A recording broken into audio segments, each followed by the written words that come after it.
Hey everyone, welcome to my channel. This is Mark and I appreciate you taking a moment to watch this. So I'm not going to be reviewing anything, showing any vinyl, CDs, nothing. I just felt compelled to make this video to honor the memory and legacy of Elvis, who he was as a person, what he meant to me. I don't have anything scripted. This is completely off the cuff. As many of you may know, if you've gone back and watched any of my videos, I have been a fan of Elvis since I was 4 years old. The very first music of his I heard, my mom and my grandmother both owned Elvis's Christmas album, the version that came out after 1957. So my mom's copy was probably, I'd say, 1964 or later. But every Christmas, my mom would take the album out, put it on the turntable, and I loved it. And I love the album to this day. It's definitely top 10 for me. And that album just holds so many memories for me. So that really got me into him.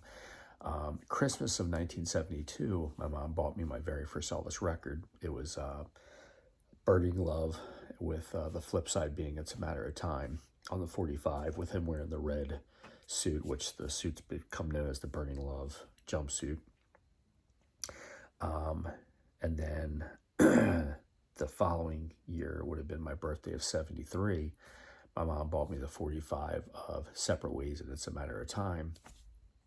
And then shortly after that, she bought me my first full-length album, which was Elvis Sings Burning Love and Hits from His Movies, Volume 2. So from there, it just grew over the years.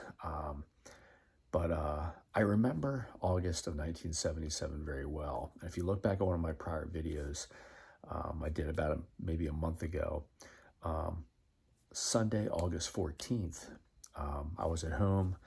I don't really remember where my siblings were, where my parents were. I mean, they were home, but I just don't know. I guess everybody was scattered. And I remember going downstairs into our family room, flicking on, those box TVs with the 4 legs on it, and turned it on, and I caught the tail end of what I believe was Kid Galahad. It was him, the movie was ending with him kissing a girl, and I think it was Joan, I can't think of her name, she was with Elvis in Blue Hawaii. Joan Blackman, I think is her name. And then I was like, oh, bummed, I missed an Elvis movie. It was a double feature, because the very next movie was Viva Las Vegas. And I sat, watched the entire thing, and that was my first exposure to Viva Las Vegas, which is a fantastic movie if you've never seen it. And 2 days later, I was in my bedroom, and I was had my door shut, and I actually had the Burning Love album on my turntable, listening to it. And there was a knock on the door, and my older brother opened the door, and he said, hey, Mark, they just announced Elvis Presley passed away. And it was just surreal. I mean, I was 9 years old, but I remember it. I can't say I remember it like it was yesterday, because it was 45 years ago, but I do remember it well. And then I remember the next day, of course, I was home still for over the summer, hadn't gone back to school yet. And I remember all of us being in the living room. My mom, my dad was at work, but my mom, my brothers, my sister, my grandmother, and myself all looking through the paper, and it was obviously front page news that Elvis had passed. And I remember them saying it was due to heart failure. I don't think our paper used heart attack. I think they referred to it as a heart issue that he had died from. But there was all kinds of pictures. When you opened inside, there was full-page pictures on both. One of the pictures I remember, this is the Delaware paper, it was called the Wilmington News Journal.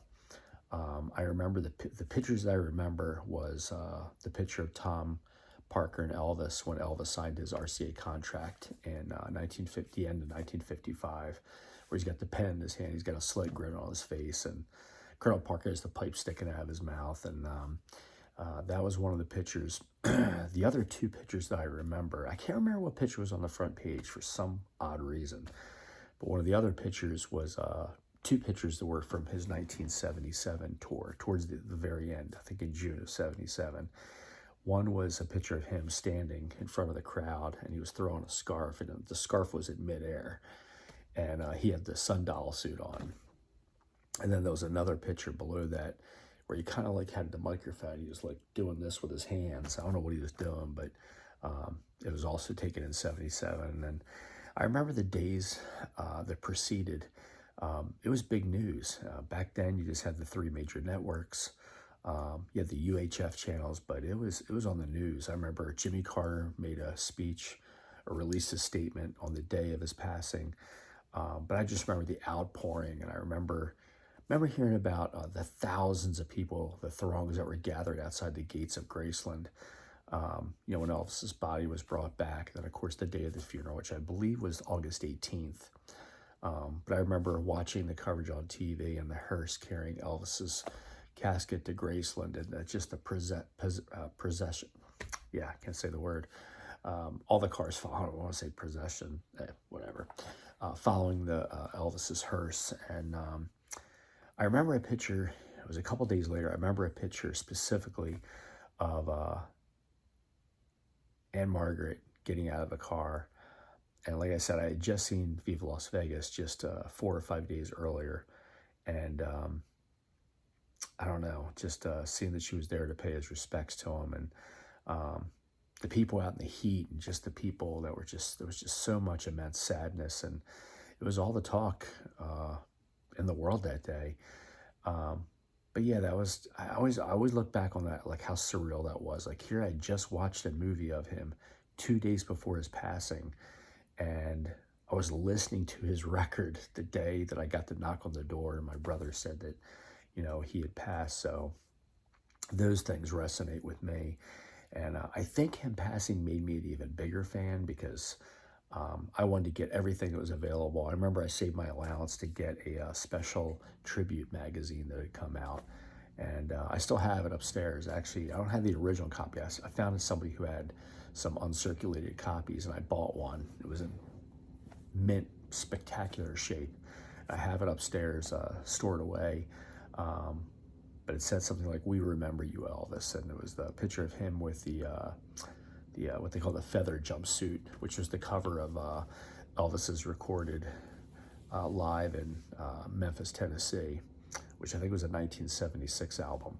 But it was that poster, it was that picture, and then I remember having the posters on my wall, and I couldn't get enough of Elvis. But for me, all these many, many years later, listening to his music, it always just lightens my spirit. I love that his lyrics are clean. It's wholesome music, great instrumentation, just a great, great legacy that Elvis leaves. And again, anybody who thinks that Elvis's star doesn't shine bright is sadly and sorely mistaken, because he means so much, not only to me, but so many people. And I see that. I see it on social media, on all the dozens of Facebook pages that I belong to. So much on social media, the articles, this new movie. The demand for Elvis has never been greater. It's never been greater. And, it's a phenomena.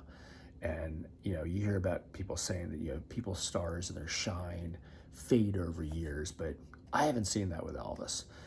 Graceland is the second most visited historical home in the United States, which is saying something. I just got off work a little bit ago, and I was sitting reading about the candlelight vigil outside the gates of Graceland, and just a throng of people that were there, and people that I know that I talk to on these Facebook pages, and that are traveling from all over, overseas, all over the country to go be there. And I wish I could have been there. I would have given my left leg to be able to go there.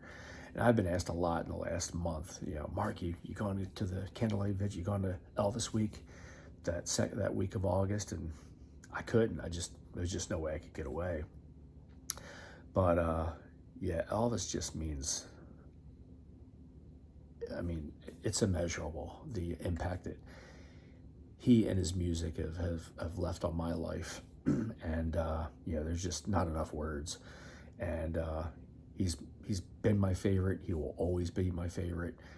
No one comes close. And his music and just everything about his character and who he was as a person and as a husband and as a dad and as an entertainer. Just it just resonates through me, and I'm so glad that I can say that I am an Elvis fan, and I'm proud of it. I love collecting his stuff. I love looking and searching, but this video, it was kind of on the cuff. I didn't plan it. I didn't think earlier today, oh, I'm going to make this video to honor Elvis. It just hit me, and like I said, I have a live chat that I'll be doing a little bit later, 10 o'clock Eastern time on the 16th. I'm actually recording this. It is actually August 16th. It's a little bit after midnight on August 16th, so this is officially the 45th anniversary of Elvis's passing. But yeah, I'm going to do a live chat, and hopefully that'll be the a discussion on what Elvis has meant to you. So yeah, thank you for watching. You can put in the comments below what Elvis means to you, and maybe even how you became a fan. So I appreciate you all watching. Hope you all take good care of yourself, and until next time, we'll see you. Bye.